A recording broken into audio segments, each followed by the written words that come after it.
Hey guys, I hope you're all having a great day today. My name is Melissa Brown, and I'll be chatting with y'all about the basics of news reporting and also how to go a little bit beyond sort of your basic news story, a few tips and tricks that I use in my enterprise and sort of news feature writing. I'll tell you a little bit about myself. I am an enterprise reporter at the Montgomery Advertiser newspaper, which is a daily newspaper down in Montgomery, Alabama. I'm from Alabama originally. I graduated from the University of Alabama, where I studied journalism and English. And I have lived in Tuscaloosa, Birmingham, and Montgomery, covered everything from state politics to business. I'm currently an enterprise reporter, which gives me a little bit of a range of things that I can cover, though I have most recently concentrated on criminal justice issues, the court system, the prison system in Alabama, as well as public health issues, as it's just a personal topic that I'm personally interested in. And that's the great thing about journalism, is that you're often able to take things that you enjoy learning about and put that into practice in your everyday life, which personally is one of my favorite things about working in this industry. So I've never recorded a presentation before. I'm going to try to share the screen. I hope it all goes well, but just bear with me if we have any technical difficulties. So first off, I just want to talk to y'all a little bit about the basics of reporting. I imagine a lot of you already know some of this information.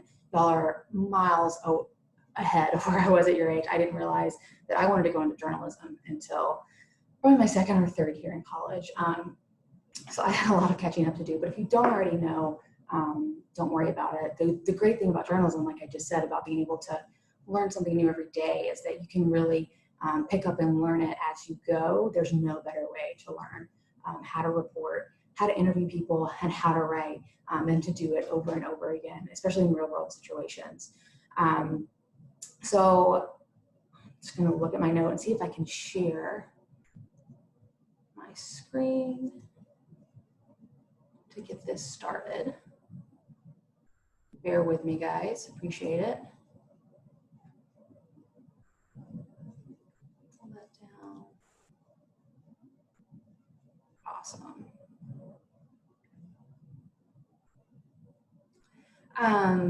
So I'm sure what many of y'all know what basic reporting means.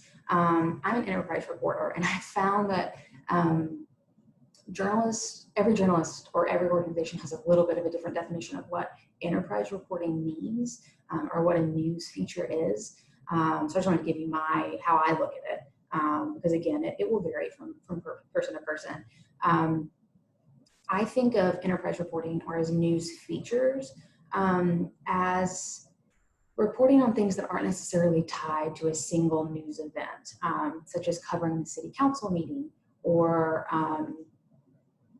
obviously going on in the news right now, hundreds, thousands of civil rights protests around the country and around the world.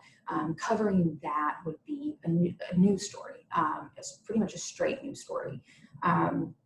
Enterprise reporting can often, or the enterprise reporting that I do, can often center around an issue and sort of revolve and flesh that issue out, provide real world examples of the issue, as well as providing context, sometimes providing historical background, sometimes providing potential solutions that people are looking for. And we say issues, but a lot of times journalism is examining a problem that we have in our society, and society can be as big as a worldwide issue or as small as your school student council. Looking at that context, looking at that inherent conflict of problems is a lot of what journalism is about. And again, that can be on any scope, any scale, whether you're a student journalist at a middle school or a journalist at the New York Times.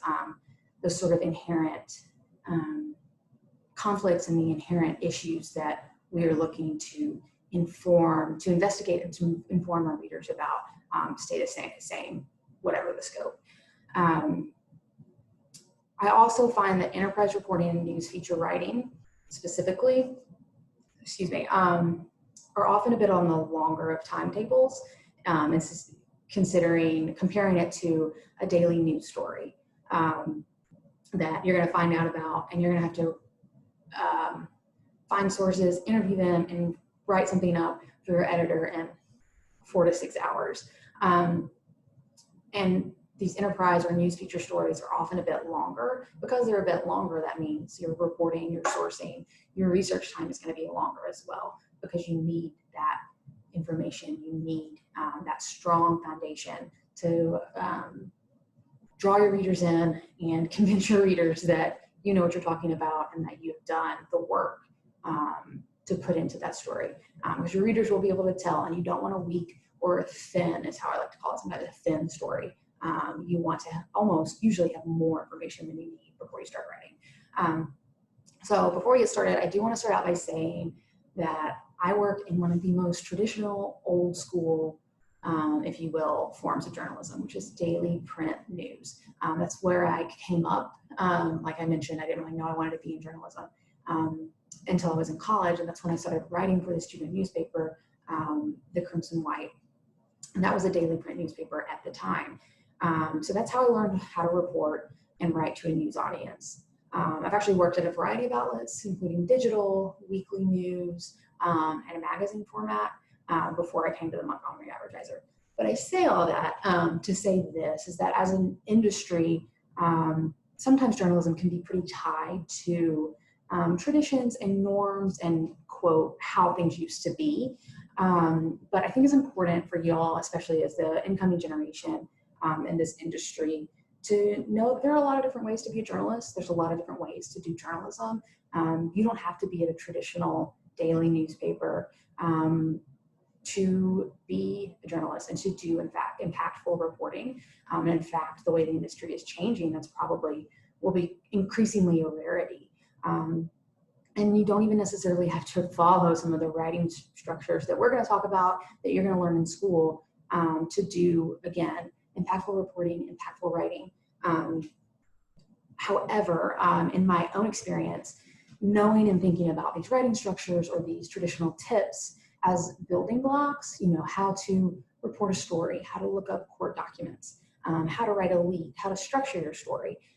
Once you have those building blocks, you can then use them as a toolkit at your disposal. You don't always have to pull out the same tools, but you have them, and you can use those tools in a manner that you see fit, and in a way that serves the journalism that you want to do. I think of it sort of like basketball. If you look at the major stars in history in basketball, they all have really distinctive styles and ways that they approach and play the game. But they all had to learn how to dribble. They all had to learn how to make a layup, and they all had to learn and understand the rules of the game. But once they had that, they can build on that. So that's just a little about my philosophy about reporting basics. I think they're incredibly important to know, and then you can riff on them. Once you have them down pat and they just are instinctual to you, then you can really begin exploring different types of stories that you want to do, different types of writing styles and reporting that you want to do. And that's a really exciting time as a journalist. So I just wanted to get that out of the way, and I'm going to leave my email with Meredith Cummings, and if anyone wants to contact me to talk about reporting or career paths in journalism, please reach out. I'm certainly not an expert, and I am still at the beginning of my career, but I love to share things that I've learned, and I love to hear about kind of the incoming generation and what y'all think about journalism and where you might see careers going, and so I'd love to chat. But yeah, so let's go ahead and get started. Hopefully this is screen sharing correctly. So let's start with the building blocks. So one of the most basic concepts in journalism, the inverted pyramid writing style. I have no doubt that probably many of you know about this if you have some experience, but if you don't, no worries.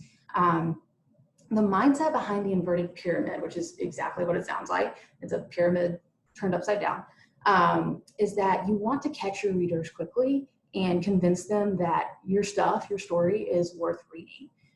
Readers are really busy. Readers have a lot of stuff that they could choose to read. And as opposed to decades ago, where people were getting their news by sitting down with a newspaper, maybe they had 2 or 3 different newspapers.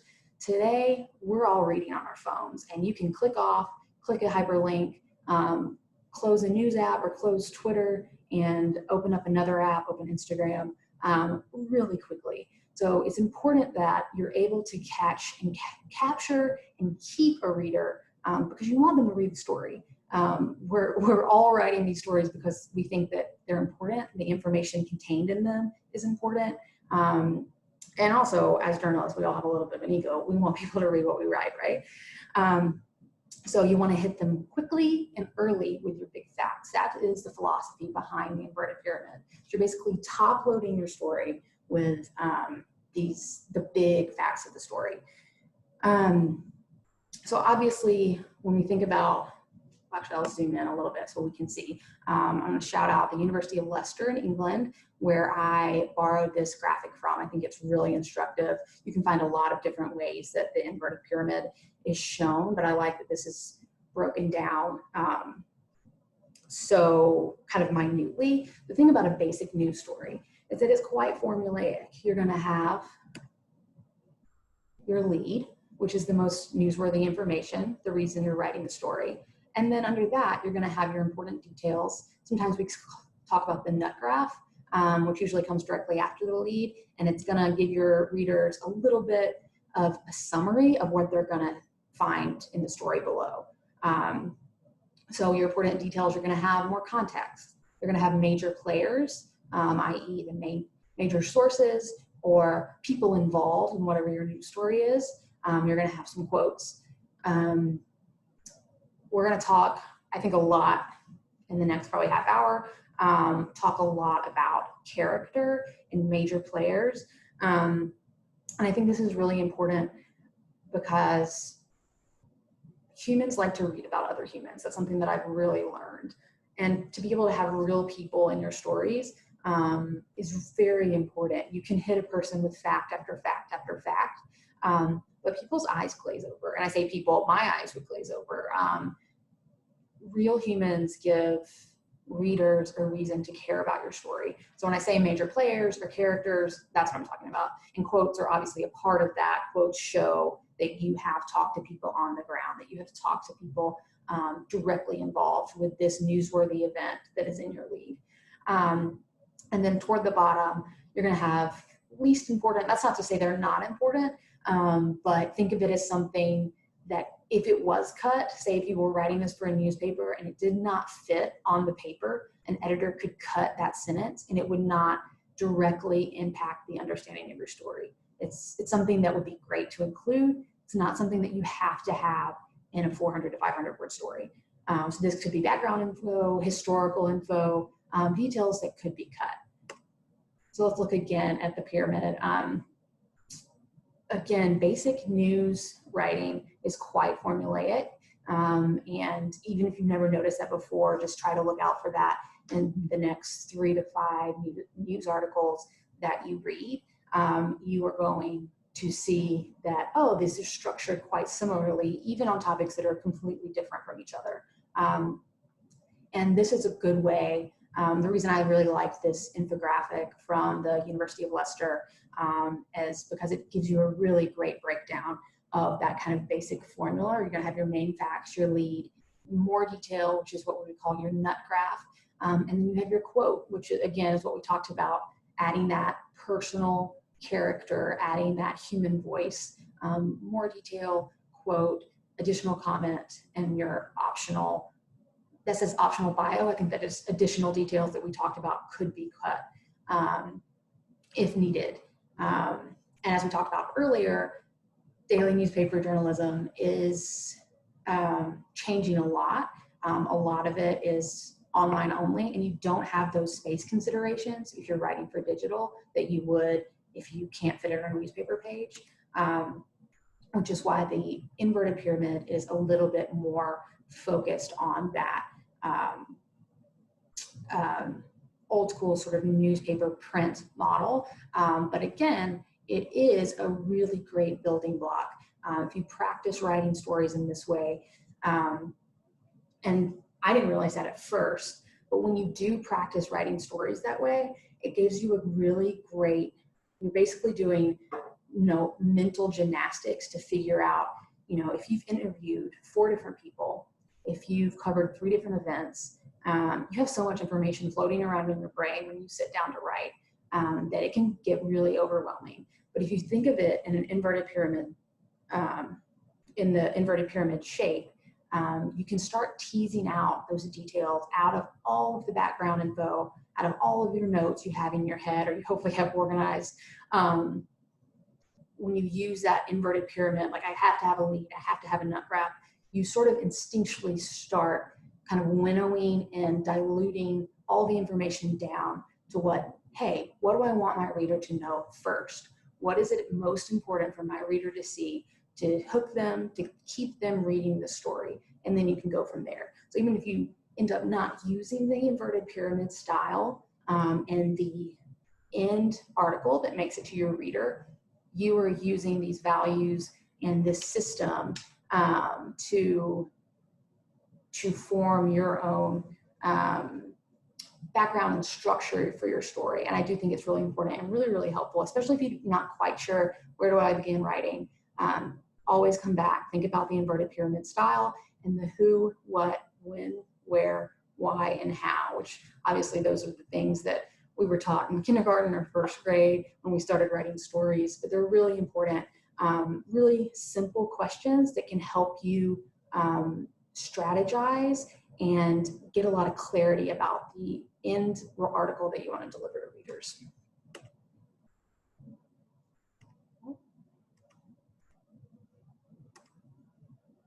Now let's talk a little bit about sourcing, which I have learned in recent years that my reporting is really only as good as the sources that I have. And again, that comes back to what we were talking about the characters in your stories, the major players in your stories. Readers are attracted to human voices. That is how they can empathize and sympathize and put themselves into the story. Is a great way to encourage them to continue reading what you've written. So these are some of the questions, and again, it's not exhaustive, but these are some of the questions that I ask myself. And this is at the very beginning of a reporting process when you've identified a story that you think is important and you've pitched it to your editor or advisor and say, I want to cover this. So who am I going to talk to about this? You probably already have a little bit of information. So let's say, for example, the principal, so I went to Winfield City High School. So I'm going to use that as an example. Let's say the Principal Brown at Winfield City High School just announced that the school would be removing all vegetarian meal options from the school cafeteria.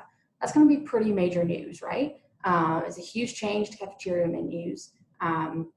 Obviously, students with dietary restrictions, students with religious beliefs, a lot of other people are going to be affected by this. So let's start by asking ourselves, who is responsible for this? The what in your lead. So the what is that vegetarian meal options are being removed from the cafeteria. Who's responsible for this? That's pretty simple. It's going to be Principal Brown, right? If that is the person who made the decision. But maybe you dig a little deeper. Was Principal Brown's decision affected by someone on the school board? Or did a parent complain about having vegetarian meal options offered? So you want to identify who is responsible for the what. Next, and this is really important, you want to know who is affected by this, who might benefit and who might be harmed. Not every story has a conflict, and I'm not saying you should seek out conflicts in everything that you report, but often when decisions are being made, when news is made, there are often different sides of it, and we as journalists need to make sure that everyone involved has an opportunity to speak and to have their perspective shared. So in the example we were just talking about, vegetarian meals options have been removed from the cafeteria.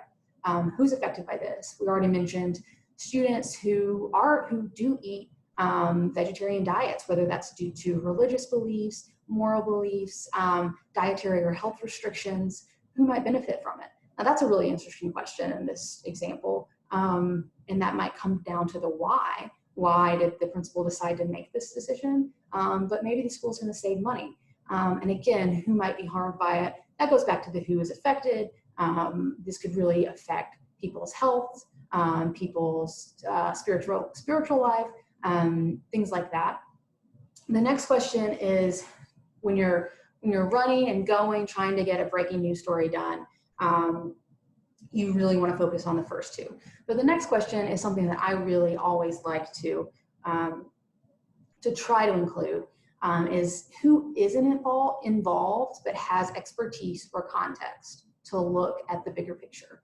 And we're just talking a little bit about conflict, and there's different sides to a lot of stories. But sometimes you want to pull out, to zoom out, and say, these people are directly involved. They might have a lot of opinions about this, but can I get a source who isn't involved, but who could provide further context and information for my readers? So in this scenario, where vegetarian meal options have been removed from the school cafeteria, my first thought is we're thinking about what if there's a large group of students in the school who do have religious beliefs that move them to eat a vegetarian diet. So obviously you would want to talk to them about their personal beliefs, but maybe you want to look to an outside spiritual leader in your community or a religious expert who could offer broader context about why this is such an important issue for that group of people.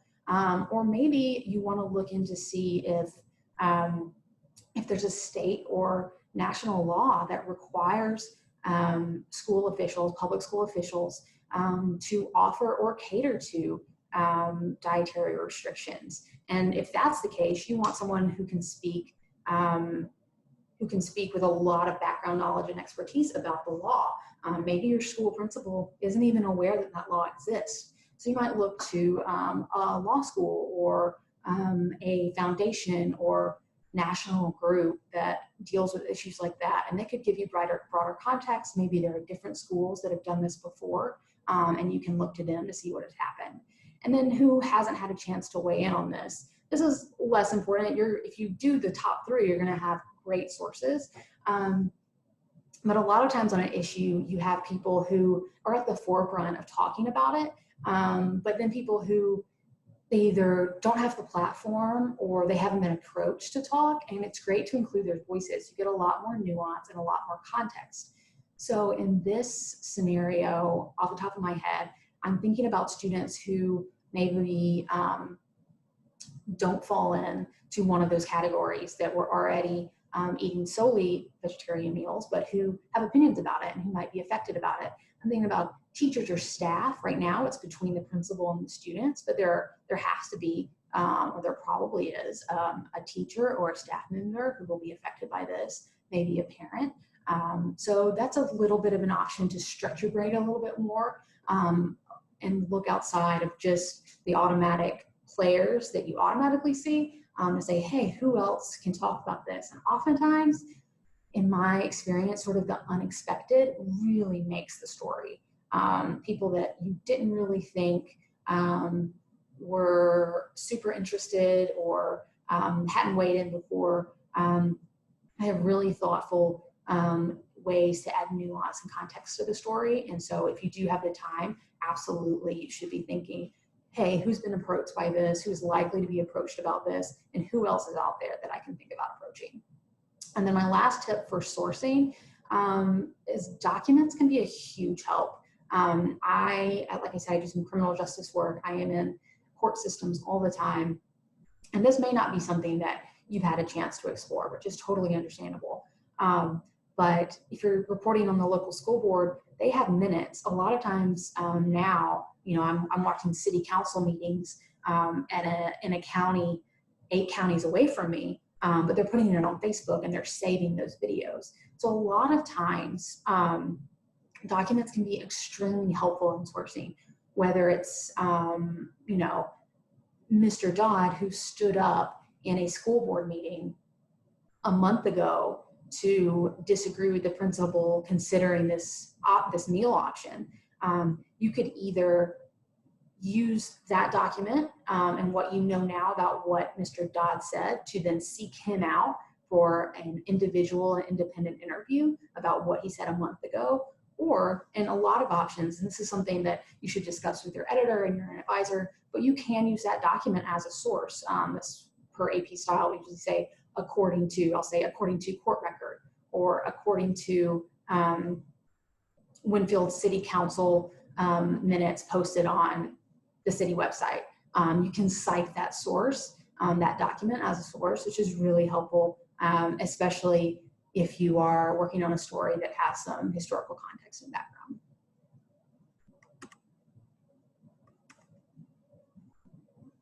So now we've discussed the basics of reporting, the basics of sourcing, and the basics of the inverted pyramid and sort of how you write and structure your story. Now let's talk a little bit about news features, which is, like I said, is what I do as an enterprise reporter. These are news stories. I had a misconception when I was coming up in college that a feature was something lighter, or something on the arts, something on entertainment, the stuff that people love. And I was always more drawn to the very hard news story, which was almost always written in the inverted pyramid style. And there wasn't an option to get creative or to go beyond that. I now know that I was hugely wrong about that. And over the past couple of years, I've grown into writing news features, which I really enjoy. Like I mentioned earlier, these are often a little bit longer of news stories. They often include a lot more characters, and then because they're longer, you have the option to let the story breathe a little more. You have the option to write not quite such tight news copy. You have the option to expand and bring in readers into a world that they might not be familiar with. So these are the things that I always try to consider when writing a news feature. Character, atmosphere and place, and scope. Obviously, we're talking about journalism, we're talking about news reporting. You always have to think about and consider your lead and nut graph, what you want readers to take away from the story. The story's got to have a point in journalism.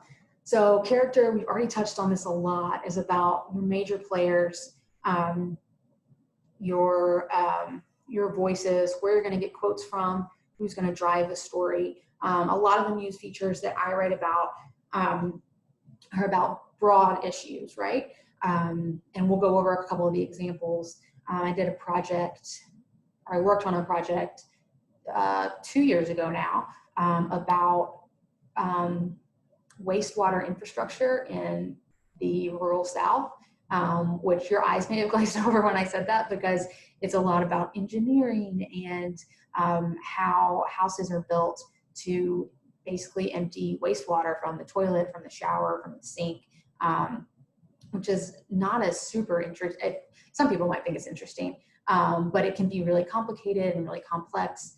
And so for a thing like that, it's important that I had characters that the readers can empathize with, people who are directly impacted by the issue that I'm writing about, who can speak from a place of expertise about it, not just the engineer, who is very important to the story, but the person whose toilet isn't working in their home and who is in basically a place of desperation because this infrastructure is not set up correctly. And that character can help a reader follow through an often long, a complex story, or a difficult issue. That character really grounds your reader and again helps them empathize with what's going on in the story. Atmosphere and place is a great way to again connect with your reader and sort of submerge them in the story. And this is an awesome way. What I've come to love about news features is you don't have the space in a lot of traditional news stories to kind of let the story relax and breathe, and to put in these details that in a really tight 400 to 500 word stories, these details will get cut. These could be details about what someone's office looks like, or how someone's dressed, what the weather was outside, what the bread that they were cooking in the oven while they talked about A, B, or C smelled like. Obviously, it has to be cohesive. It has to add and move the story along. But the great thing about news features is that you have the opportunity to do that and get a little creative. Obviously, always very grounded in the facts, always grounded in details that you have been told by sources, details that are factual and move the story along, but you do have that just space to breathe a little bit. And if you enjoy writing, this is where journalism really gets fun, because you're doing these detail and information heavy stories while also being able to sort of just kind of move around and kind of put your own style into it. And then the most important thing, in my opinion, on news features is scope. And I think a lot about this concept when I'm writing a story. And I'll give y'all, let y'all in on a little secret. I really don't like writing stories. I like thinking about stories. I like reporting the stories. And then by the time I get to writing them, I'm so afraid that I'm not going to be able to do it correctly or do it as well as I want to do it in my head. That it's hard for me to start writing, and it's hard for me to structure. And we'll talk about that a little later. But I just want to give it that tip that you can enjoy journalism and love doing it and still find parts of it difficult. But that's just a little personal aside. But I do think about scope in a way. I think about the concept of scope a lot, like a battle scene, if this makes sense, in a movie or a TV show. So I was a big Game of Thrones fan. And if you watch the show, you know, it had these massive epic battle scenes, some of them super broad, lasted an entire hours long episode. You have hundreds of moving parts, swords flying everywhere. But at really pivotal moments in the scene, you're getting tight shots on people's faces. Say Jon Snow's face. He's angry or sad or scared. Or if you're a Marvel fan, which I'm not super familiar with, but I do know in the Avengers Endgame, the big battle scene, you see sort of an exhausted Chris Evans in sort of a tight shot. Like you only see him and he's tired and he's hurt and sort of seems like he's giving up hope. And then the camera zooms out and it shows all of these people coming to his aid. And in Game of Thrones, you see the tight shot on Jon Snow, but then it zooms out to show you how large this battle is. And the thing is, you need both of those shots. You need the really close up emotion-filled shot, as well as the wide scope of what is happening, because they both add context to the other. And the scene just doesn't have the impact. You're either missing out on vital information, which is how big this battle is, how important the battle is for the, you know, the end story, or you're missing out on this character-driven story. Because if you have the importance of how important the battle is, but you don't have the character, why do you care about the battle, right? But they both inform the other and they're needed for the other. So when I'm writing news features, I think about that a lot. And a lot of times I'd like to start with what we call an anecdotal lead, which is where you start with one person or one single event, and then to kind of draw your reader in, set the scene, set the atmosphere for them, introduce them to the character, and then you can zoom out. And that can be, depending on the length that you're writing, I mean, if you're writing a massive magazine feature, that could be a page or two, or it could be a couple paragraphs, or it could be a couple lines. But you set the scene for the reader, and then you can zoom out to make sure that they understand what you want them to take away, which is your lead or your nut graph. So let's move into some real world examples of news feature enterprise writing. I use some of my own work, not because I think it's the best, but because I understand the reporting process that went into it. And then I also have two examples of stories that I think were just incredibly done. They're both very, very different.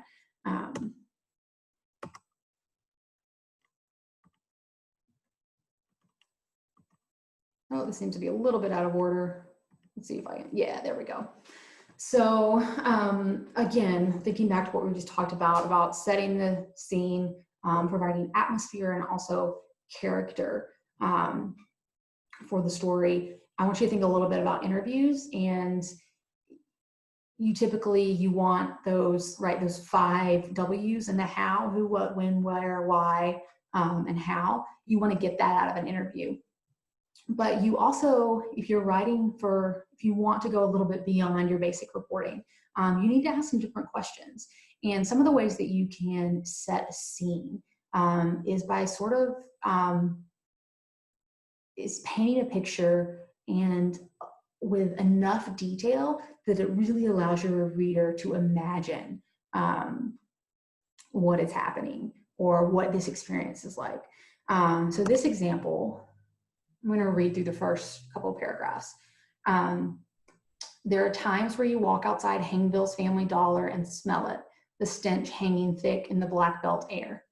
Mary McDonald has seen school children steer their bikes through it, dark streams spiderwebbing the cracked asphalt as rubber wheels splash through.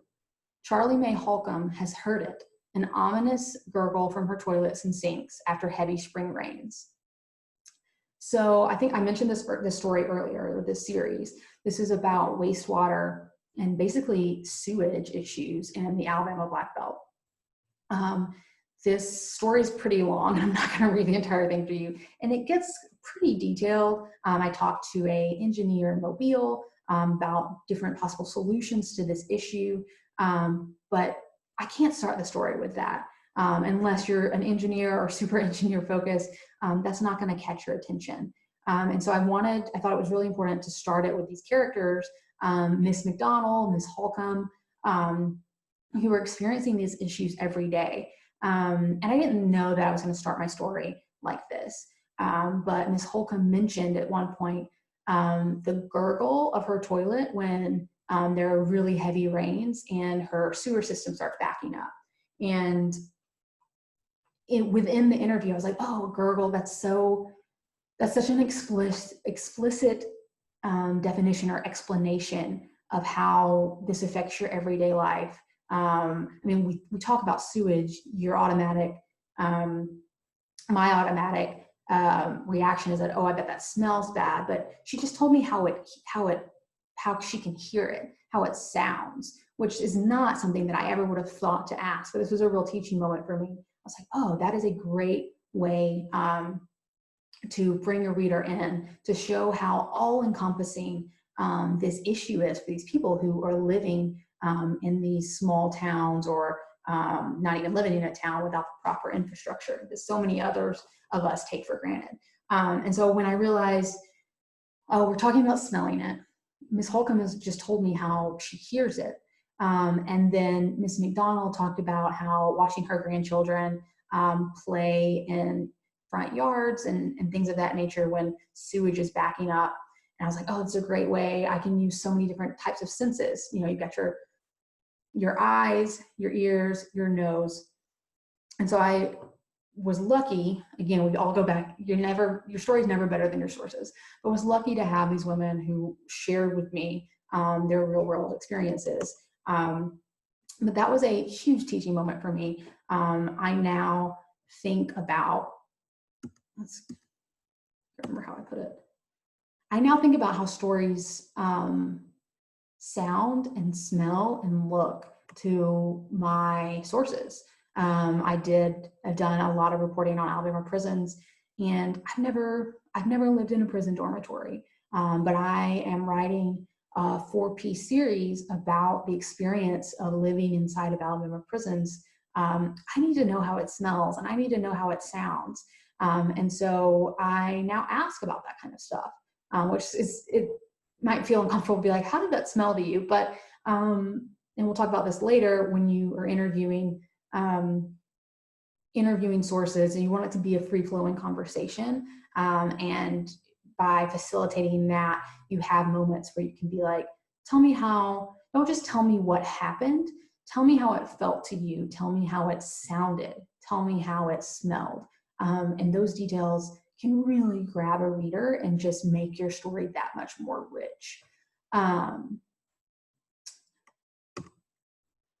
have how we can submerge, and then how can we go beyond what we're told to report a story. So the example I'm about to show you was probably the most impactful story I've ever reported on. It's a very sad story, but my newspaper, the Montgomery Advertiser newspaper, did a series in conjunction with the opening of the Equal Justice Initiative Memorial, which is the first and only memorial to lynching victims in the US. This was in the spring of 2019. And when deciding what I was going to write about the EJI Memorial, we were able to get a list of local lynching victims, local to the river region where we are at. And I realized, looking at the list, that the last known lynching victim in the area, that the date that he died on was not that far away. My grandparents were alive when he died. And so I thought, I bet he had family members who were alive at that time, or who can speak personally about what his murder meant to them. And I actually was able to track down his kids. And so I think about this a lot, of how we can go beyond what we're told to report a story. I was very lucky in this instance. One of his daughters, who took a great personal interest in her family history and actually self-published, did a bunch of research on her own and self-published a book about her father's murder and how it affected their family for decades to come. And so this is a lesson for me about preparation, is that I tracked down a copy of that book. I rented it from a local library, and I read the entire thing before I went to interview her. And if I had waited until after I went to interview her, I would not have had some of these details, very specific details. She was on the scene when her father was killed, was murdered. But I wouldn't have known to ask about some of these really specific, painful details if I had not read her book, what she had discovered. So that's really important, I think, to know, to be prepared, so you can dig for the additional details beyond the surface information in interviews. So I'll read a little bit of the lead. It was a mild winter's night in Lowndes County, and the boy was trying to tug the boots off his father's dead body. There was nothing to be done about the bullets that riddled his father's chest or the shotgun blast to his back. But D. Bowling had heard old Southern tales of men turned away from heaven after dying with their shoes on. So he thought maybe, just maybe, he could ease his daddy's journey from a ditch off an Alabama highway into the afterlife.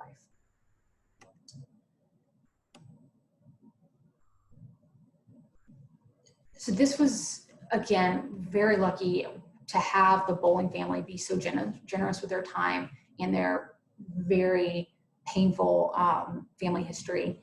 I would not have been able to get these details about what happened on the scene immediately after Elmore Bowling's murder without doing that prior preparation. And then if you notice in the first sentence, I said it was a mild winter's night. I actually looked up weather reports from that date, trying to set the scene for readers, trying to put them in that situation, because the story is about this horrific history of racist violence that we have in our country. And I wanted to make it seem real to our readers, not just, a page from a history book. And so that was really important for me to do. And a lot of lessons learned in reporting that story.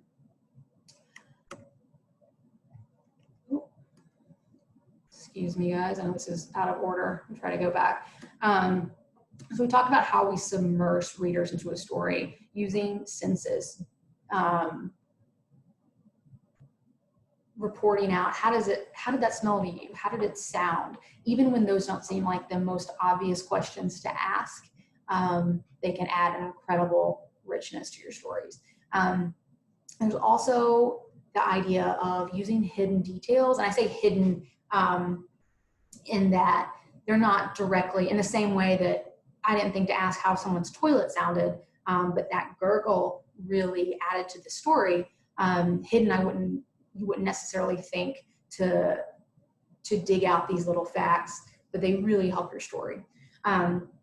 So this story, it was published by the Washington Post magazine story, and actually won the 2010 Pulitzer for feature writing.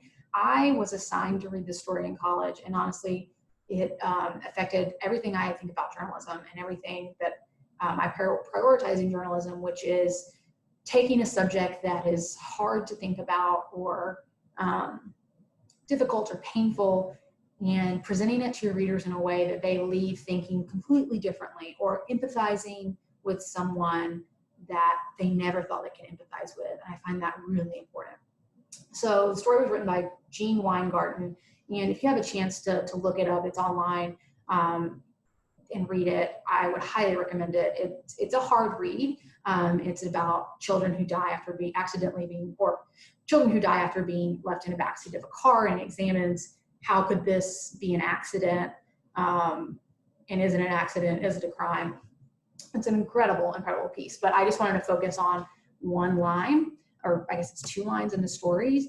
And I'll just give you a little background. It's a pivotal moment in the story that's describing a mother who realizes her child has probably died, and she's trying to run to get back to her child, which is just such a painful and evocative moment. So if this is 2 sentences, I'm going to ask you to read, look down to the last sentence where it says Balfour, who is the character here, the main subject, Balfour estimates the whole thing took half a minute or less. Now, that's a perfectly great detail, right? That could be a direct quote. You could say, quote, I don't know exactly what she said. You could say, quote, it took 30 seconds, maybe less, end quotes, Balfour said. But, and I don't know exactly how Gene Weingarten reported this out, but it seems like he went to the point in the physical spot that Balfour is talking about, this run from point A to point B. And it looks like he himself walked out how this run would have gone.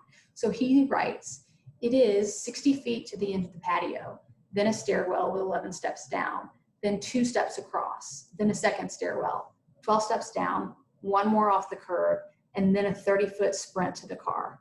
Balfour estimates the whole thing took half a minute or less. And I say hidden details because he could have just taken that quote and said it took 30 seconds or less. But by walking this out for the reader, you are really putting the reader in this source's shoes. You're really asking them to contemplate how the source would have felt, what that run might have been like. And to me, that's what we're here to do in journalism, is to try to create that empathy, to really show what happened beyond just the quick quote. And so I always come back to this story time and time and time again. I just think it's an incredible example. Another example, which I don't have a screenshot or a direct quote from, is from one of my coworkers. Her name is Kirsten Fiskus. She's our breaking news reporter. So she's doing a lot of really quick, really solid, tightly written news stories. And she doesn't have time, she doesn't have the benefit of, I'm sure, what Gene Weingarten had, this time to report out a story probably over months or over weeks. But we had a situation where the family of a minor league baseball player here was killed tragically. The circumstances surrounding it were just heartbreaking for everyone involved. And he was a young guy. He was recently married, and they had a 1-year-old son. But in doing some research, she had a couple of sources, but in doing some research, she found this baseball player's wedding announcement, and then found the family's birth announcement for their son. So she has these exact dates of when this couple started dating, and when they got engaged, and then when they got married, and then when they had a son. And she walked the reader through how many days, the number of days that this baseball player had with his wife and with his son before they were tragically killed. And it was just, I remember reading it, it was like such an impactful way. It's basically the same thing as saying the baseball player was married to his wife for 3 years, but it's not that many extra words either, but it was so much more impactful that she took the time, she found those dates, she counted out the days. It was so impactful and just really just heart-wrenching to show he had this entire life with his family, but it was also cut so short. And it was a really beautifully written way to honor the time that family had together and sort of the commitment that they had to each other. And it was just a great way of working as a journalist, working with what you have, and finding creative ways to tell your story and to bring your reader along. All right, we're going back through this again. And I think I've said this before, but these are non-exhaustive tips. These are just things that I personally encountered that I now think about when I am reporting. Can I ask you what this sounds like? What did it smell like? What is some background research that I can do initially before I talk to sources A, B, and C, so that frees up time for me to dig deeper on these details. And again, throughout all of this, we are centering the facts, we are centering the issue at hand, but these details, this nuance, this rich context really serves our readers as they learn about these facts, as they learn about this issue at hand. So it's all sort of symbiotic and really furthers your reporting. So I guess now I'll end with a couple of reporting and interview tips. These are not all mine, actually. I asked a couple of friends about what they wish they would have known when they started reporting, when they started writing. And one that I did not put on this from my former coworker, Brian, who's now at, or he's just finishing journalism school at Columbia, who basically was talking about how journalism is not a fixed point. You're not going to learn it all at college and then be done. And you might be better at certain things, such as you might be a really great interviewer, but you feel your writing is weak. You can always improve. You're not born being a natural writer or a natural reporter.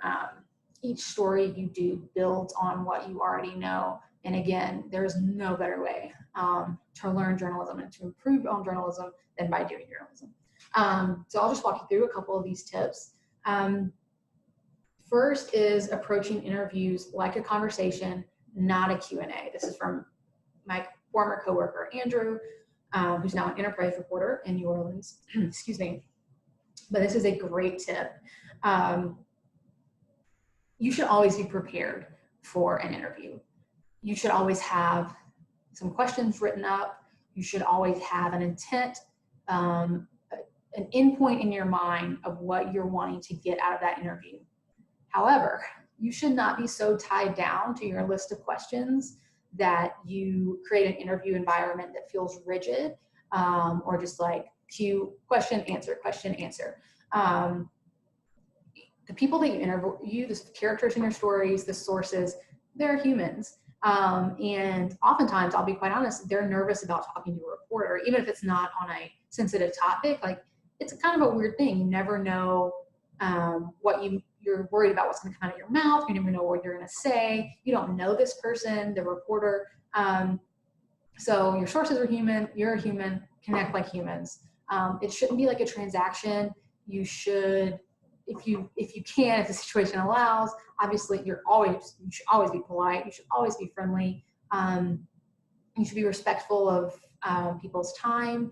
But give yourself, and this is something I have to tell myself, give yourself the opportunity to relax. And again, you're always wanting to be professional, but you want to have a conversation. And honestly, if you're learning about an issue, you don't always know the best things to ask. So give yourself the freedom and to allow that conversation to flow naturally and organically, and you will be really surprised at the things that you learn that will further your reporting. The next part of that, which is connected, is Andrew says there are no dumb questions. I added the mostly just because it's never dumb to ask for clarification on something you don't understand. I had to learn this. This was hard for me when I was a younger reporter because I didn't want to come off as uninformed on an issue. And so I wouldn't understand something and then I would have to go research it later and I still didn't have a great understanding. It never hurts to be like, I'm sorry, I don't get this. You're a chemistry professor. I haven't taken science in, 8 years. Can you please walk me through this?